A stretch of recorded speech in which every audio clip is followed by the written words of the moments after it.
భయ్యా మీ ఇక్కడ Yamaha vehicles ఉంటే చూడండి, ఎక్కువగా మనకి లెఫ్ట్ సైడ్ ఇండికేటర్ తిరిగిపోతుంటే అందులో మీకు యమహా ఎఫ్జెడ్ కానీ R15 కానీ ఈ వెహికల్స్ ఉంటే చూడండి. నేను 4 ఇండికేటర్లు అయితే కొనుక్కొచ్చాను. దీంట్లో ఏ ఇండికేటర్ యూస్ చేయడం వల్ల బెస్ట్ అనేది చెప్తాను. ఫస్ట్ నేను ఇండికేటర్ అయితే ఓపెన్ చేస్తాను. ఓకే మీరు చూడండి, ఈ విషయం గుర్తుపెట్టుకోండి, బ్యాక్ ఇండికేటర్ అనేది ఒకలా ఉంటుంది, ఫ్రంట్ ఇండికేటర్ అనేది ఒకలా ఉంటుంది. ఎప్పుడైనా సరే ఫ్రంట్ ఇండికేటర్ ఉన్నంత లైఫ్ బ్యాక్ ఇండికేటర్ అనేది ఉండదు. ఫ్రంట్ ఇండికేటర్ పెట్టి చూడండి, ఇలా ఎక్స్పెండ్ అవుద్ది, అంటే బెండ్ అవుద్ది, ఎలా కావాలంటే అలా బెండ్ అవుద్ది.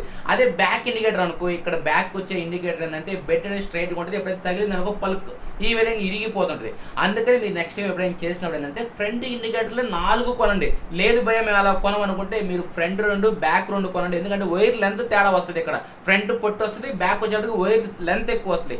అప్పుడు 2 ఇండికేటర్ పెట్టినా సపరేట్ కొనండి 40 రూపీస్ పెట్టి.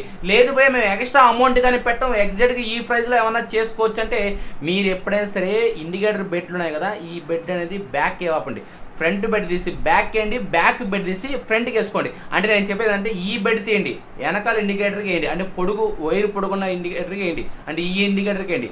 ఈ బెడ్ ఇలా చేంజ్ చేయండి, అంటే వైర్ లెంత్ ఎక్కువ వస్తుంది కాబట్టి వెనకాల ఇండికేటర్ అనేది ఎక్స్పెండ్ అవుతుంది, ఈ విధంగా మనకి ఇరక్కుండా ఉంటుంది. ఫ్రంట్ వచ్చేటప్పుడు ఏంటంటే ఏమీ తగలదు కాబట్టి మనకి ఎలాంటి ప్రాబ్లం లేదు.